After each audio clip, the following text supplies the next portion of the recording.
nós estamos vivos porque ainda temos reservas escondidas. Porém, eu quero pedir a permissão dos irmãos para explanarmos um pouco o texto, observarmos um pouco o contexto histórico, o contexto bíblico anterior e posterior a esta narrativa. Se observarmos desde o livro do Gênesis, o livro do princípio, é interessante que após a queda do homem, sempre em algum momento da história, em algum momento de dificuldade, em vez do homem se aproximar de Deus, em vez do homem se achegar até Deus, o homem agora começa a viver uma decadência. O homem agora se distancia de Deus de tal forma que Deus sempre usou alguma estratégia para tentar trazer novamente o homem para perto de si. É interessante que vemos a graça, o favor imerecido, já no Antigo Testamento, desde o livro do Gênesis. Para Deus ser Deus, Ele não precisava de Adão e Eva, mas Deus deu a oportunidade de um novo recomeço para Adão e para Eva. É interessante que agora vem uma nova geração, e essa geração, cada vez que se passava o tempo, essa geração virava as costas para Deus. Agora, se observarmos, Deus chama Abraão, Abraão constitui uma família, e agora a família de Abraão se torna uma nação. Deus agora liberta o seu povo do Egito.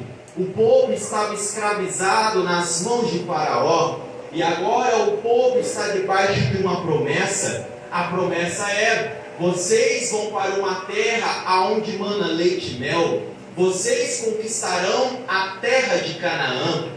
Mesmo o povo pecando, mesmo o povo errando, Deus fez uma promessa para o povo. Mas é interessante que agora o povo é liberto das mãos de Faraó, e agora o povo está a caminho da promessa.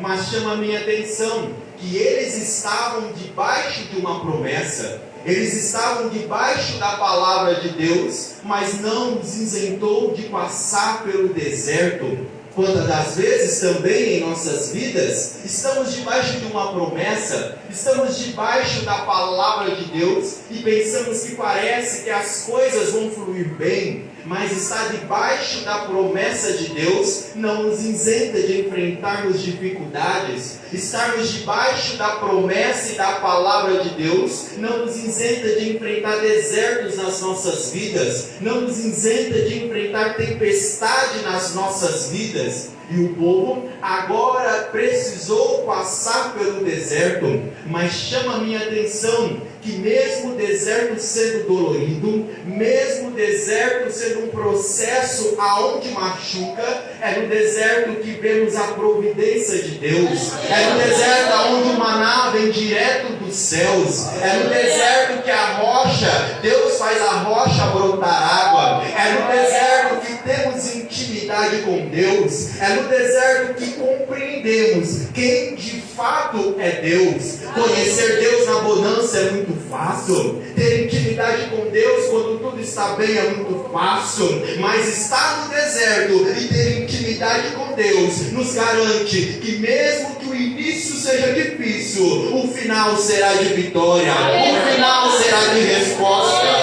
Aleluia!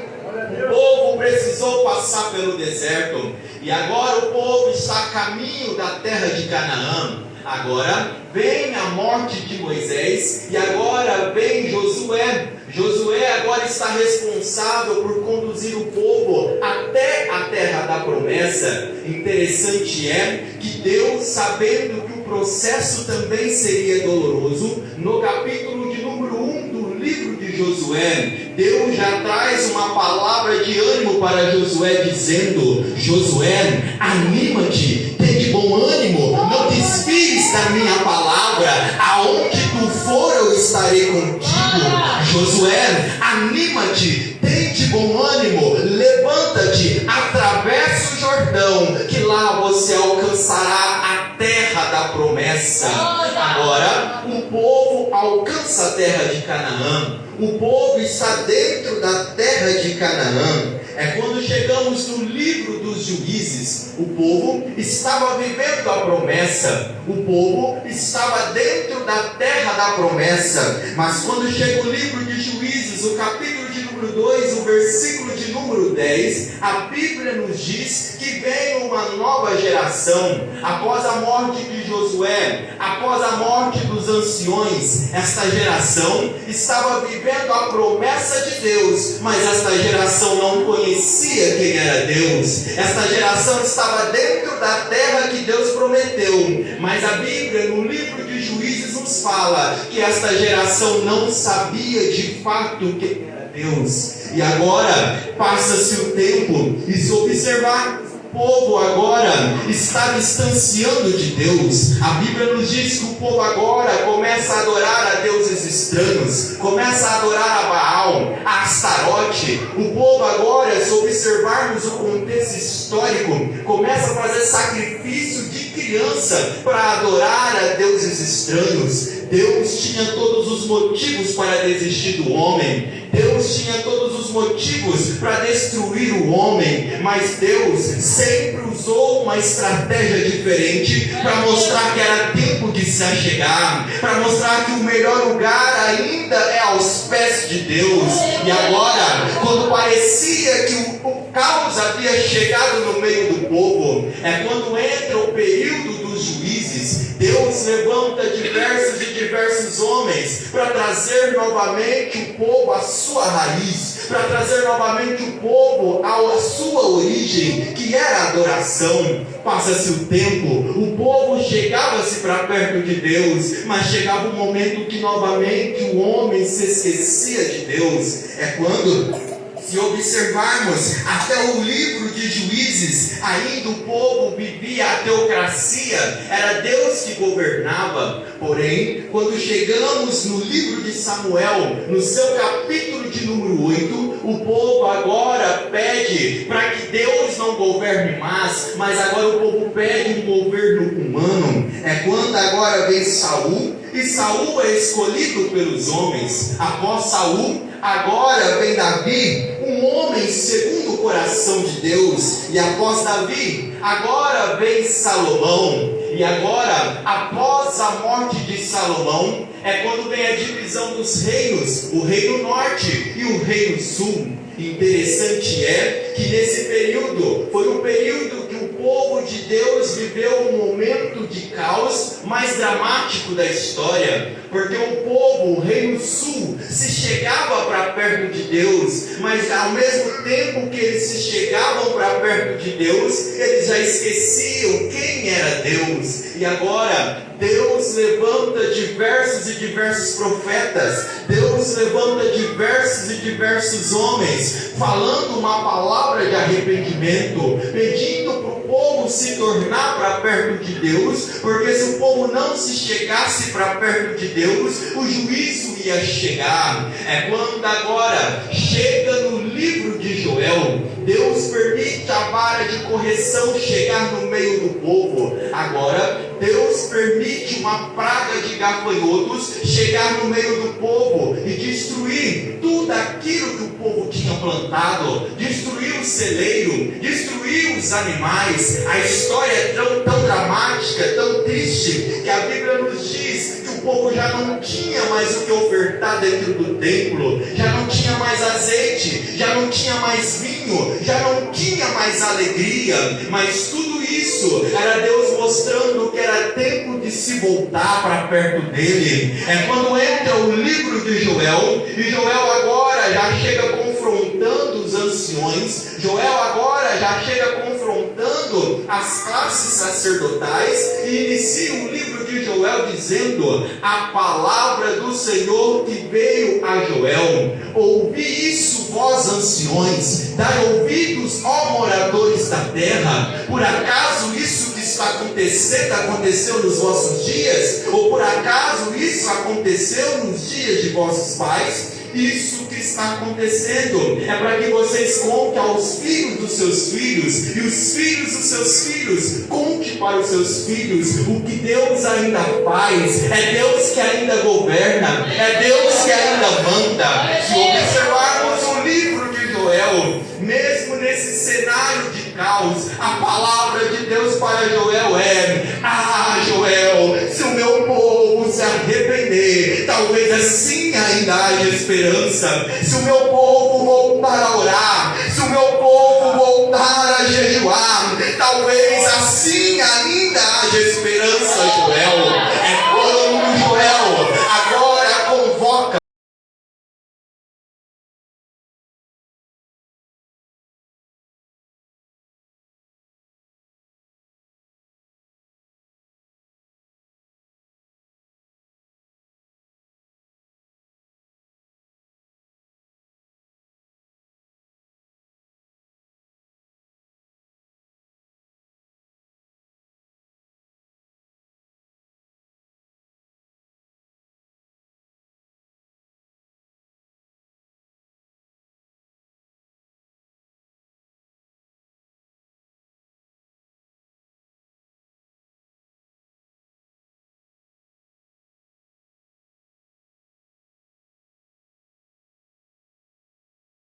palavras. Todavia eu me alegrarei no Senhor, exultarei em Deus da minha salvação.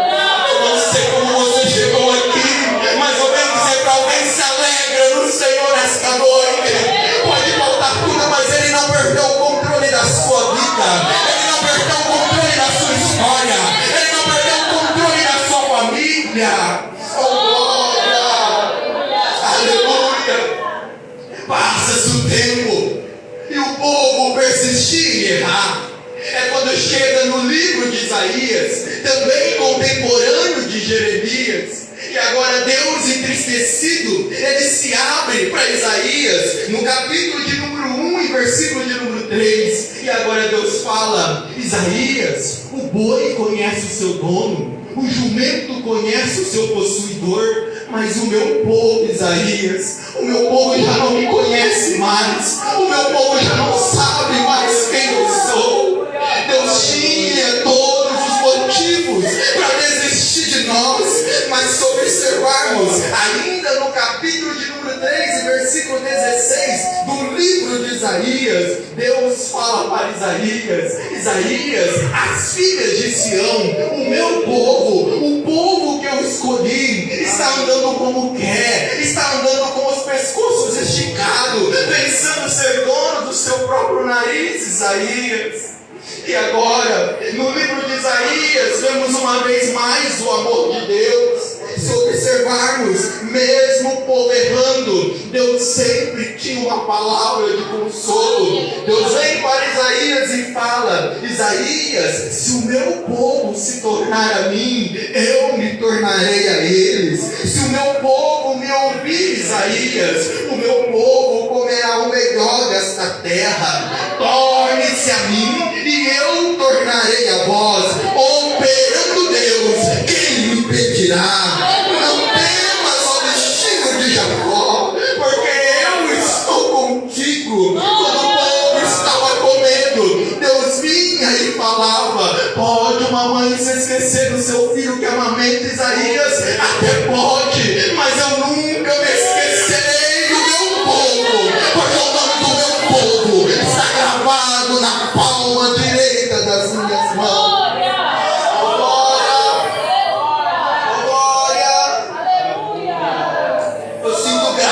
Deus aqui nesta noite, oh glória!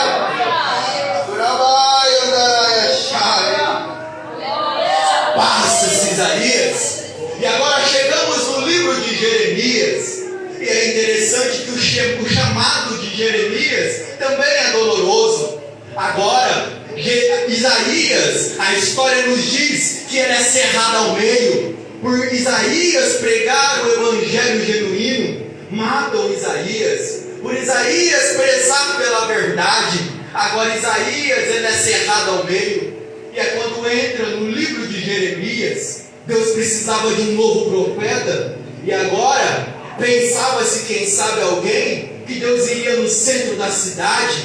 Mas a história, a Bíblia nos diz que Deus vai lá no interior de Jerusalém, lá numa cidade pequena chamada Anatote, e Deus faz um chamado para Jeremias. No capítulo de número 1 e versículo 4 de Jeremias, Deus já chega diante de Jeremias dizendo: antes que te formasse no ventre, eu te conheci. Antes que saíste da madre da sua mãe, eu te santifiquei e te levantei como profeta às nações. Jeremias, quem sabe, com medo do chamado, porque quem é que não tem medo do chamado de Deus? Deus entende lá na frente, mas nós olhamos hoje, quem é que quer sofrer por ter um chamado? Ninguém quer. Mas agora Jeremias, quem sabe pelo medo, Jeremias fala: eu não sei falar, Senhor, eu não passo de uma criança. Mas quem é chamado não tem opção de escolha. Deus agora chega diante de Jeremias e fala: não digas eu sou uma criança. Aonde quer que eu te enviar, Jeremias, você irá, e você irá falar tudo que eu te mandar. É quando agora vem Jeremias Jeremias. E Jeremias prezava pela verdade. Jeremias agora pregava e dizia: se não se arrepender, o juízo vai chegar. Deus irá levantar os caldeus se o povo não se tornar para perto dele. E agora Jeremias é perseguido por príncipes, por reis. E é interessante que agora jogam Jeremias dentro de uma cisterna. Pensavam que iria parar Jeremias, mas Jeremias permaneceu pregando a palavra. Agora ameaçam Jeremias de morte, mas em meio às ameaças, Jeremias também não parou. É quando agora Jeremias é esbofeteado. Jeremias agora ele apanha por pregar a palavra de Deus. E agora Jeremias, como qualquer um de nós, em algum momento pensou em desistir. Jeremias também agora pensa em desistir. E é quando Jeremias, no capítulo de número 20, versículo 14, fala: maldito o dia em que eu nasci, maldito o homem que deu a notícia do meu nascimento. Jeremias, nos capítulos seguintes, se observarmos, ele fala para Deus: eu me tornei opróbrio, eu me tornei o nível mais alto da vergonha. Tudo isso por pregar a sua palavra. Eu prego e ninguém me escuta, eu falo e ninguém se importa.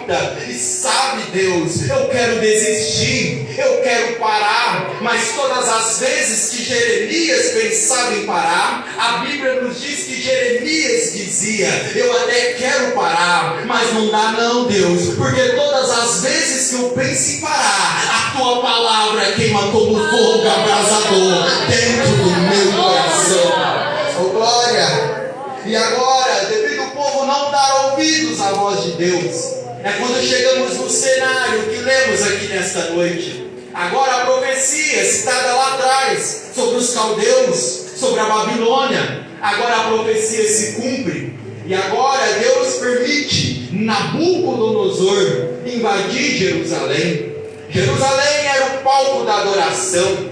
Jerusalém era o centro da adoração a Deus. Estava construído em Jerusalém o maior local para se adorar a Deus. Jerusalém era uma cidade, um povo conhecido por não perder batalhas. E agora Deus permite Jerusalém perder para o povo se tornar para perto dele. É quando a Bíblia agora nos diz que Nabucodonosor leva para dentro de Jerusalém a classe nobre, a classe sacerdotal. E agora leva para dentro da Babilônia, a classe nobre, a classe sacerdotal. E em Jerusalém resta apenas os miseráveis, resta as viúvas, os pobres. Imaginem vocês, os muros do templo destruídos, a perspectiva de adoração era zero. Imaginem vocês olhar o santuário, o local onde se adorava lá atrás, e agora os muros estão caídos, porque o povo não deu ouvido à voz de Deus.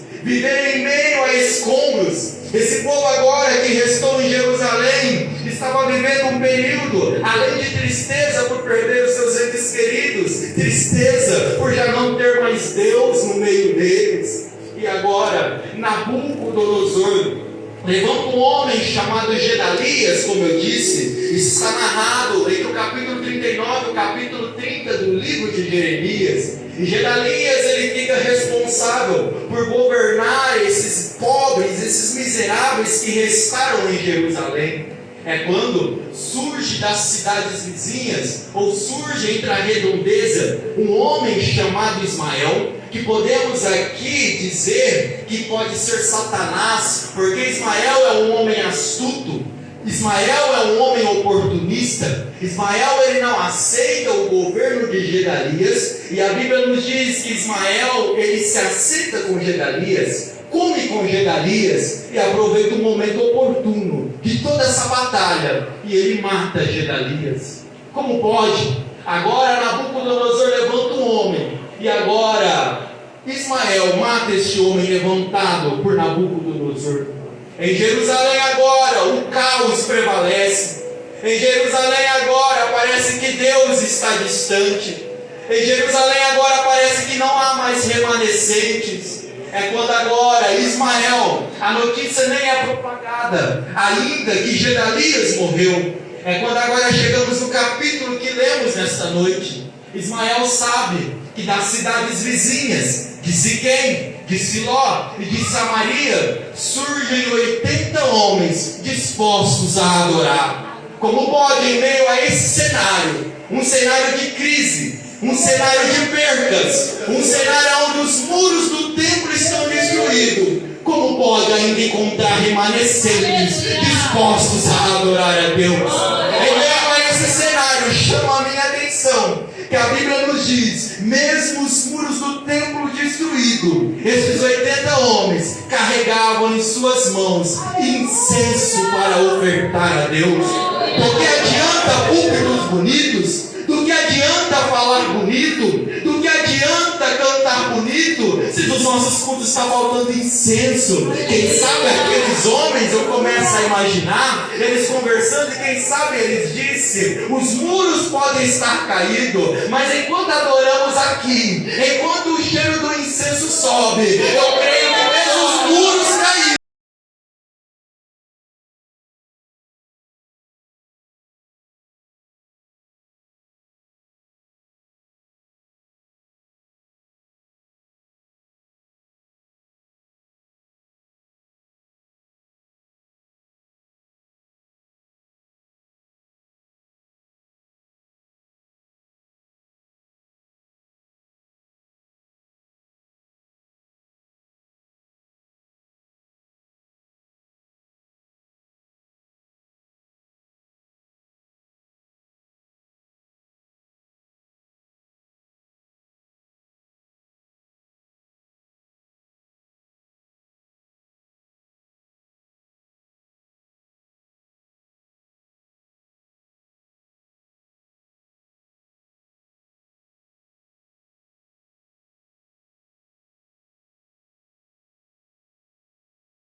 E Deus tem azeite para derramar nesta noite.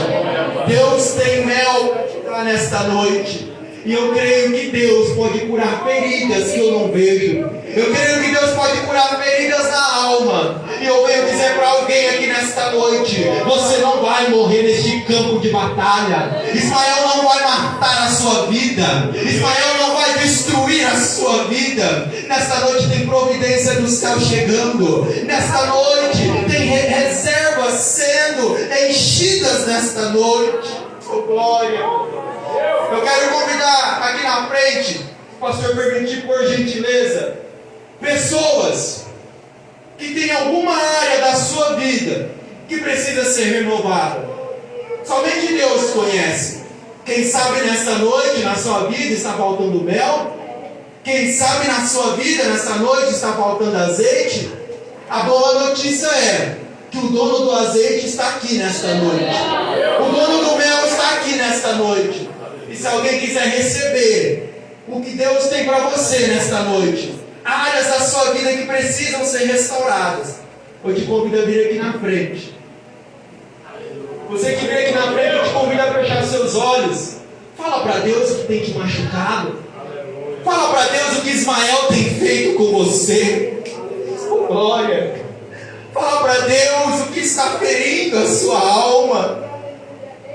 Fala para Deus o que tem te deixado triste, que tem te desmotivado, que tem te feito até pensar em parar. Oh, glória, eu sinto graça de Deus aqui. Eu sei que Deus está falando com alguém aqui nesta noite. Fala para Deus, Deus está te ouvindo nesta noite.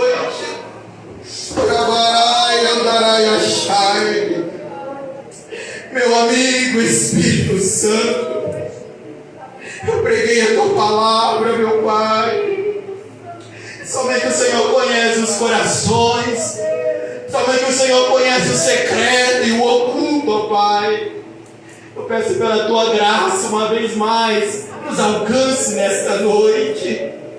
Derrama azeite sobre a vida dos teus filhos. Se tem azeite, meu Pai, tem renovo. Se tem azeite, tem batismo com teu querido Espírito Santo. Se tem azeite, tem cura para a alma nesta noite. E eu peço ao Senhor, começa a passear no nosso meio, meu Pai.